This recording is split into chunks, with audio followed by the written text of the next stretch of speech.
वारकरी संप्रदायाची धुरा काय असेल, संतांनी आपल्या जीवनामध्ये घालून दिलेला जो मार्ग काय असेल, तर ज्ञानेश्वर माऊलीने लिहिलेला हरिपाठ.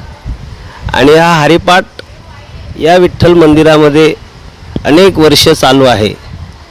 जवळजवळ 10 वर्ष झाली नित्यनेमाने या ठिकाणी प्रत्येक शनिवारी सामुदायिक हरिपाठ असतो.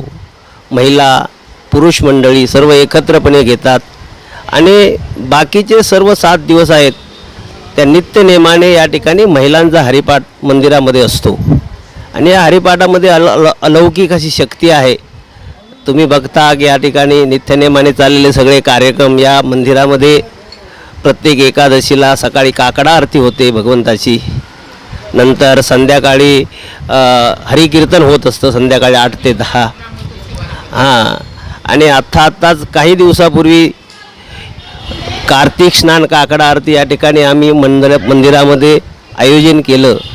1 महिना या ठिकाणी भगवंताची रोज पहाटे 5 ते 7 या वेळेत काकडा आरती झाली. आणि हा काकडा आरतीचा उत्सव भगवंताला जागरूक अवस्थेमध्ये म्हणजे जागे करण्यासाठी आहे. हा चातुर्मास असतो. गुरुपौर्णिमेपासून त्रिपुरी पौर्णिमेमध्ये हा 4 महिन्याचा उत्सव आहे.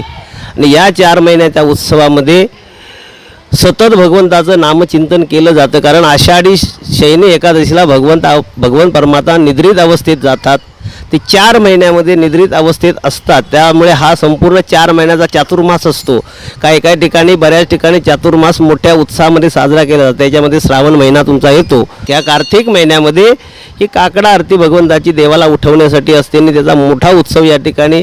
आणि हा उत्सव सतत या ठिकाणी चालू आहे. त्याच्यानंतर आत्ताच 2-3 दिवसापूर्वी संपन्न झालेला माऊलीचा समाधी सोहळा, माऊलीने जी समाधी घेतली, ज्ञानेश्वर महाराजांनी आळंदीला जी समाधी घेतली, तोही उत्सव या ठिकाणी 3 दिवस मोठ्या उत्साहामध्ये झाला. वारकरी संप्रदाय हा महाराष्ट्राची एक परंपरा आहे. आणि ह्या परंपरेपणे याप्रमाणे वारकरी संप्रदायामध्ये अतोनात आपल्या जीवाची पराकाष्ठा करून वारकरी ह्या संत संगतीमध्ये उतरत असतो. आणि आपले जीवनाचं सार्थक करण्यासाठी इतरांच्या नाही निदान आपल्या जीवनाचं भलं करावं, आपल्या जीवनाचा कल्याण व्हावं, यासाठी या ठिकाणी सतत नित्यनेमाने भजन कीर्तन ही सेवा चालू आहे. ज्यांना लाभ घ्यायचा आहे त्यांनी या ठिकाणी नित्यनेमाने हरिभजनाचा लाभ आपल्याला घेता येईल. आणि या ठिकाणी सुंदर असं मंदिर आहे. एकतानगर विठ्ठल रुक्मिणी वेलफेअर असोसिएशनच्या या माध्यमातून या ठिकाणी नित्यनेमाने कार्यक्रम राबवले जातात. आणि नित्यनेमाने या ठिकाणी सर्व महिला मंडळ म्हणा, सर्व वारकरी मंडळी म्हणा, सर्व येत असतात आणि आनंद घेत असतात. आणि असाच आनंद घेत राहा अशी माझी सर्वांना नम्रतेची विनंती आहे.